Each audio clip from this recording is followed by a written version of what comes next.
अस्सलाम वालेकुम जनाब। सब भरा माड़े ठीक हो सन, अल्लाह ताला सब की ठीक रखा है। आज तुसा की ज़ियारत करा रहे हैं जी। मैं हज़रत बाबा करम शाह वली यानी सैदा तहसील सुहावा ज़िला जेलम ये दरबार है जी। बहुत प्यारी रोज़ा मुबारक बने जी। तो ज़ियारत करो तो दुआ भी करें। तो और मेहरबानी करके इस चैनल की सब्सक्राइब और लाइक और शेयर लाजमी करें।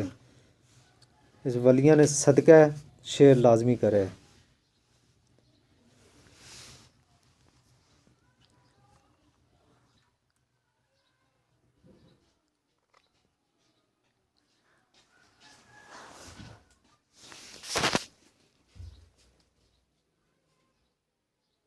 माशाल्लाह जी बहुत प्यारा रोज़ा बनया।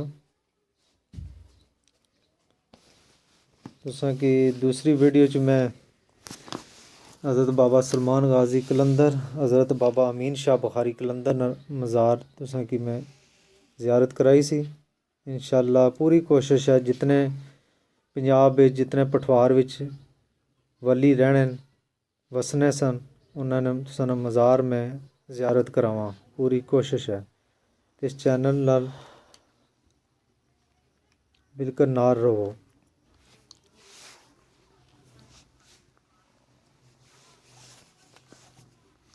माशाअल्लाह जी बहुत प्यारा काम होया जी। देखो लिखाई बहुत प्यारा शीशे नाल सारी लिखाई हुई है।